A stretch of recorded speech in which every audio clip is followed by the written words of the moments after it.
What's up YouTube? Comment ça va? Écoutez, j'espère que vous allez très bien, moi ça va super, j'ai encore ce micro là, c'est un cadeau de Noël, en tout cas ça a été super de l'avoir, je le pose là. Bon, ça c'est la phase où je suis ultra content de vous parler, je vais être un peu plus énervé juste après, je fais l'intro juste après avoir monté toute la vidéo. Je me rends compte que j'ai été très énervé, mais c'est normal, c'est le projet, c'est l'AD, enfin pas la DA, mais ça a été vraiment mon architecte et toutes mes références qui ont été très... comment on dit j'ai plus le terme manifestant, voilà. J'ai une idée, j'y vais et puis je défends mon projet, fleur au fusil. C'est mieux pour des enfants. Voilà, donc en tout cas, je suis très heureux de vous retrouver aujourd'hui pour ce nouvel épisode. J'espère que vous avez passé de très bonnes fêtes, bonne année encore une fois.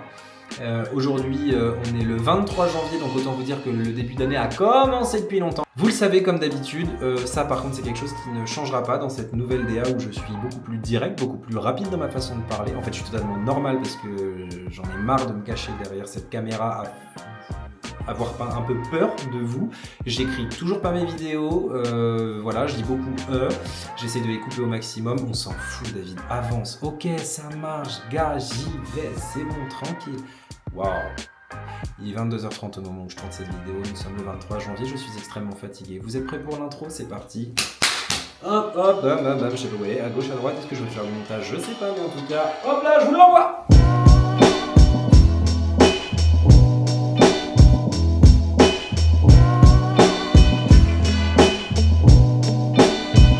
What's up YouTube? Comment ça va? Bon, après cette petite intro, j'espère que vous allez bien. Qu'est-ce que je voulais vous dire aujourd'hui? Waouh, plein de choses. Déjà, meilleurs vœux pour la nouvelle année, l'année du renouveau, nanani, nanana, bref, bah les couilles, j'ai pas le temps. Je suis vulgaire. Pardon maman. Alors du coup, nouveau projet, effectivement, le trimestre 1 s'est très bien passé, j'ai eu une très bonne moyenne, autant vous dire que je suis ultra fier de tout ce que j'ai pu faire, et pour y arriver, c'est ma clope ça, hein. Ouais, on la voit. Fumez pas, c'est pas bien. Donc, ouais, je disais, fin du premier trimestre, très bien passé honnêtement, très content, très bonne note, jury excellent, vraiment... Ça m'a mis en bonne forme. Je vous avoue que la petite transition entre fin du projet et nouveau projet, il y a eu 1 ou 2 semaines où ça m'a fait du bien, mais du bien de ne pas être sous tension, sous pression, sous tout ce que vous voulez. Ok. Parce que ça a vraiment été un trimestre intense. Je me suis donné, mais vraiment à 1000%. Autant vous dire que le travail paye. Bref, ça faisait longtemps que je ne l'avais pas dit. En même temps, ça fait longtemps que j'ai pas repris cette caméra. Je vous avoue que le début de la nouvelle année a déjà commencé depuis 23 jours puisque quand je tourne cette vidéo, nous sommes le 23 janvier et que j'ai très bien avancé sur le projet qui est en cours. Et je vais vous raconter tout, vraiment tout.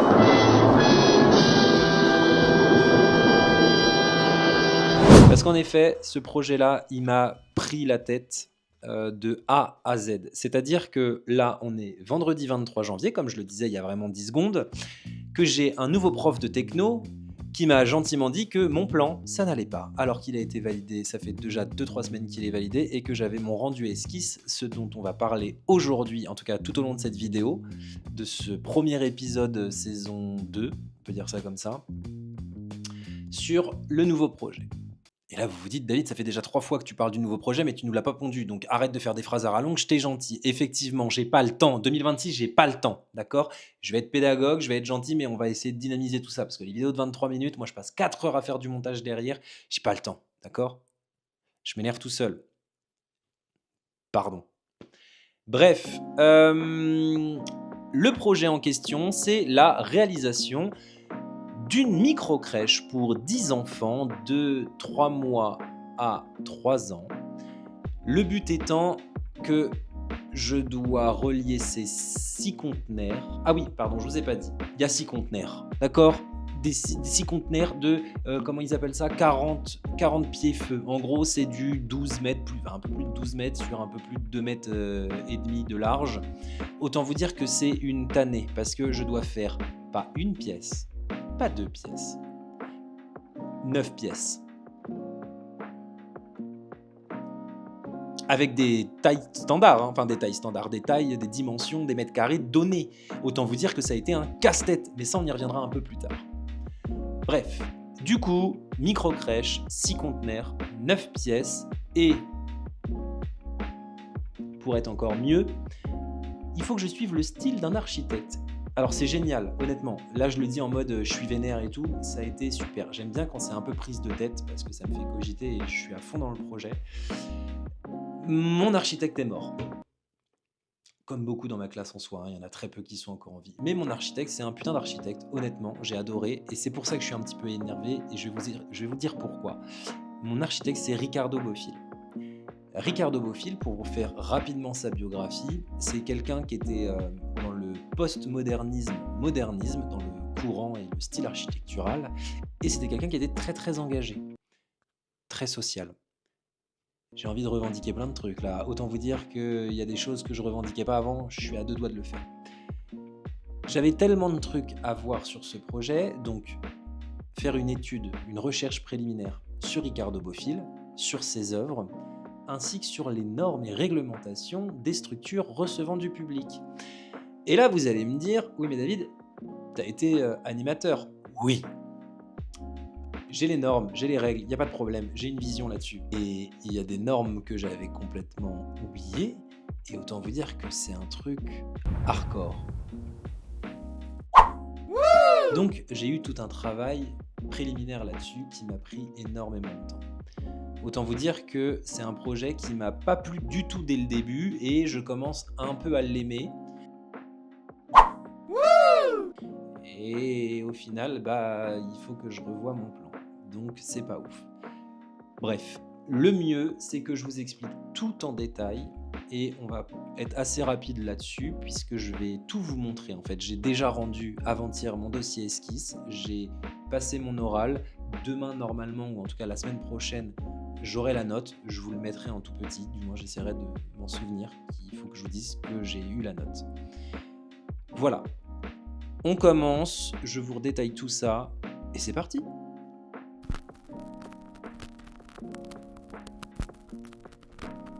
Du coup, pour ce qui est du contexte de ce projet, je l'ai intitulé Archipel. Ce sera le nom de ma crèche et c'est un peu le mot concept que j'ai pour tout ce projet. Ça doit respecter à la fois des contraintes de modules, donc des contraintes techniques, la réglementation EAJE, c'est long à expliquer, je vous mets la description ici, ainsi qu'une intention architecturale forte avec Ricardo Bofill et son style. Mon projet, il s'inscrit en soi dans une réflexion, si je puis dire, sur la modularité, sur la centralité et sur la lisibilité des espaces à destination des enfants. Oui, je regarde à droite, je vais pas vous mentir, j'ai mes notes qui sont juste là. Vous êtes qui pour me juger ? T'es un très, très gros menteur. Le mensonge, la manipulation, c'est ton arme. Favorite. Bref, pour ce qui est du cahier des charges, le cahier des charges, il impose plusieurs contraintes fortes, notamment la structure modulaire en conteneur, un programme JAE strict, attends, j'ai réussi à le dire tout de suite, c'est incroyable, et la création d'un bâtiment unique, authentique et fort de sens, comme je l'ai dit juste avant. L'enjeu principal de ce projet, donc, ça a été de transformer ces contraintes techniques et réglementaires en véritable levier de conception architecturale et non en limite. Parce que c'est limitant, 6 conteneurs, c'est pas beaucoup, c'est casse-tête. Calme-toi, je vais aller boire une camomille, je reviens. No, God! No, God, please, no! No! No! No!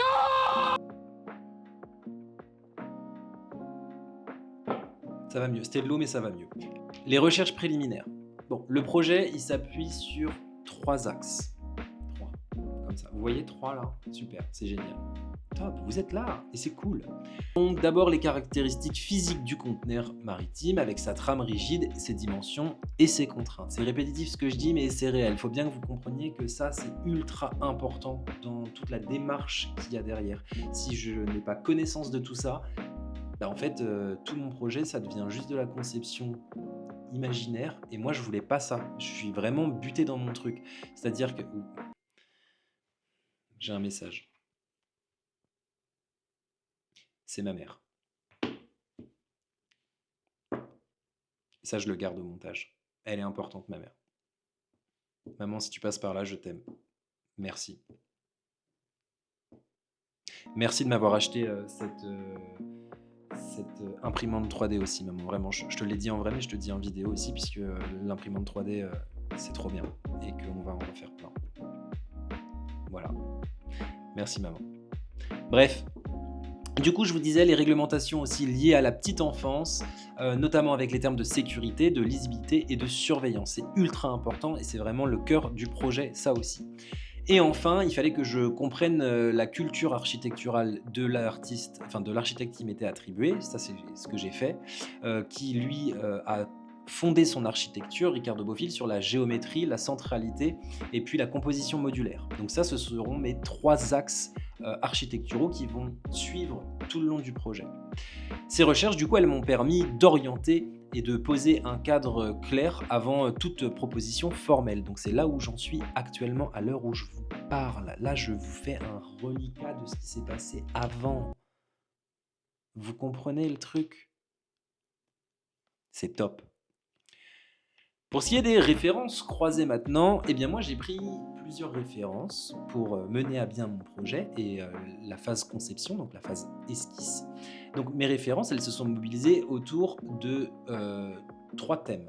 Premièrement, j'ai pris l'Alhambra de Grenade. Pourquoi je l'ai pris? Parce que ça m'a intéressé pour l'organisation autour des patios centraux qu'il y a là-bas, à Grenade, où le vide, en fait, structure l'ensemble du projet. Les vides sont pleins et les pleins sont vides. Vous avez la démarche? Vous allez le voir juste après. Après, j'ai pris la création Habitat 67. Pourquoi? Parce que ça interroge quant à la modularité et l'assemblage des unités qui sont répétitives. Les conteneurs, c'est répétitif. Et qui aussi génère une architecture assez riche et très lisible. On voit les strates, on voit les images, c'est parlant de zinzin. Et puis ensuite, j'ai pris une œuvre en série qui s'appelle ABC, qui instaure en fait le truc de régularité et le côté pas modulaire mais géométrique des choses, de comment les choses s'imbriquent pour donner un projet commun. Du coup, on arrive à mon concept architectural. Alors, mon concept architectural, ça s'appelle, enfin, mon image concept, c'est îlot. En effet, dans les archipels, un archipel est composé d'îlots, et moi, j'ai répertorié toutes les 9 pièces qu'il me fallait en îlots. Ça traduit mon concept vers quelque chose de possible. Le patio, quant à lui, joue un rôle de repère spatial, de respiration, et il stabilise l'entièreté du projet. Et ça, c'est ultra important. Pour ce qui est du coup de l'organisation spatiale maintenant, voici le plan que j'ai réalisé. Alors il y a le plan, il y a le zoning, et puis il y a le plan. Autant vous dire que ça, je me suis pris la tête, mais de fou malade, pour essayer de faire un plan qui tient, qui respecte tout le cahier des charges, puisqu'il y avait des spécificités. La salle d'activité, eh bien, je devais avoir les toilettes juste à côté, le dortoir pas très loin. Donc ce qui se fait que sur mon plan, il faut bien comprendre que j'ai découpé une partie professionnelle et une partie enfance, avec le cœur central à l'intérieur qui fait partie du pôle enfance. Mais en tout cas, on a une vue sur tout. Les professionnels peuvent être, je dis une bêtise, dans la cuisine, voir ce qui se passe en plein cœur du patio, puisqu'il y aura des grandes baies vitrées et ça va être magnifique.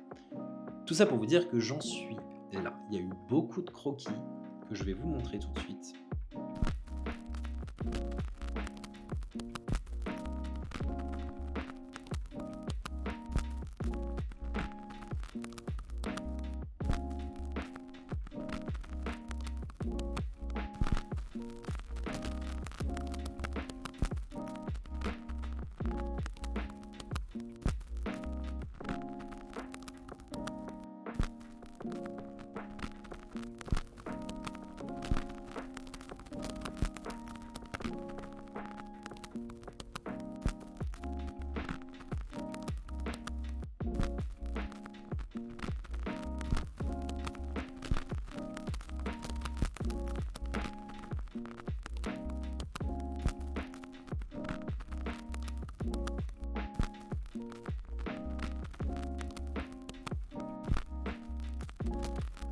Voilà.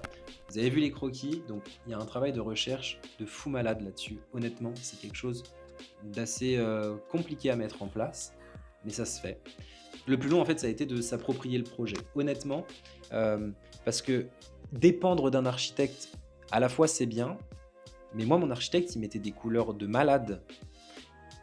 Et en tendance, les cours de tendance, on nous a dit, mettez pas de couleurs. Enfin, pas trop de couleurs énervées. Donc moi, je suis parti sur quelque chose de très naturel. Ça va être très blanc, ça va être très marron aussi. On va jouer sur du bois naturel, des teintes de marron. Et puis j'ai cherché, j'ai mes notes qui sont juste en dessous, je ne vais pas vous les sortir parce que j'ai vraiment tout rangé. Mais en tout cas, je suis parti sur le fait de me dire que les enfants, eux, n'ont pas forcément en crèche, en micro-crèche en plus, n'ont pas les mêmes besoins. Ou moi, je veux pas avoir une vision en fait trop adulte par rapport à l'enfance. Donc ce que j'ai fait, c'est que j'ai limité les choses et j'ai travaillé de malade sur tout ce qu'on peut faire, tout ce qui peut être innovant pour les micro-crèches. Donc par exemple, il y a quelque chose qui se fait. Les Allemands sont très très forts pour ça, c'est incroyable les Allemands, sur les crèches. Donc c'est tout ce qui va être classe extérieure. Alors ils ne sont pas en classe quand ils sont à la crèche, je vous l'accorde, mais en tout cas c'est le principe d'installer beaucoup d'hôtels à insectes, des mares pédagogiques, des zones sensorielles, mais à plus petite échelle. En fait, je ne veux pas faire une grande cour de fou malade vu que ce sont encore des petits bébés et que je vais plus travailler en mode, pas Montessori, enfin en méthode Montessori, mais c'est un peu dans l'idée très nature puisque la crèche doit se retrouver dans un milieu rural. Donc je veux vraiment inviter les gens à sortir de la crèche, enfin dans un espace encadré bien évidemment, mais que les enfants sortent un petit peu de la crèche et qu'il y ait tout un accompagnement sur l'éveil sensoriel, sur les différents sens, et puis qu'ils aient un lieu vraiment propre à eux, à leur taille. C'est vraiment ça le principe de l'archipel. Donc voilà où j'en suis actuellement. Du coup, le dernier point, ce sont les ambiances et les intentions. En effet, les ambiances intérieures, elles privilégient des matériaux naturels. C'est ce qu'il faut, c'est dans les normes. J'ai vraiment regardé tout ce qu'il y avait de possible, j'ai fait valider ça et je suis parti très loin dans mon idée. J'ai vraiment un investissement dans cette crèche, voilà. Mais en vrai, ce que j'ai envie de faire, c'est ça. Mon mobilier sur mesure sera l'aire de jeu qui sera positionné vraiment au centre.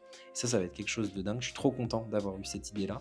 Puisque au bas mot, en fait, avec les mètres, ça fait à peu près 66-70 mètres carrés de disponible pour une cour intérieure. Sachant qu'il n'y a que 10 enfants, 70 mètres, c'est quand même assez grand. 70 mètres carrés, c'est quand même largement suffisant en cour intérieure, plus ce qu'il y aura un tout petit peu à l'extérieur, mais ce sera plus pédagogique à l'extérieur. Donc avec les hôtels à insectes, la petite mare partagée, le potager, le jardin, les parcours sensoriels, et à l'intérieur, on va vraiment être sur une aire de jeu, tout le revêtement qui va avec aussi, donc il y a un gros travail là-dessus. Maintenant, comme je le disais, l'objectif c'est de créer un environnement à la fois calme, lisible et sécurisant à hauteur d'enfant et sans tomber dans une esthétique ludique ou surchargée. Ça c'est ce que je disais juste avant. Je relis mes notes parce que je me suis un petit peu perdu. M'en voulez pas. Donc pour conclure, l'archipel c'est une micro-crèche où la contrainte devient la structure, où la géométrie devient le repère, où le collectif s'organise autour d'un cœur central apaisé et apaisant. Cette phase d'esquisse, elle pose les bases solides pour l'APS et la PD ensuite. Et c'est là où j'en suis aujourd'hui. Bref, j'ai déjà beaucoup parlé dans cette vidéo, même si c'est une vidéo beaucoup plus courte, normalement. J'espère que vous avez bien aimé ce premier projet. Je suis désolé, je suis beaucoup plus énervé. J'ai changé de DA dans ma tête.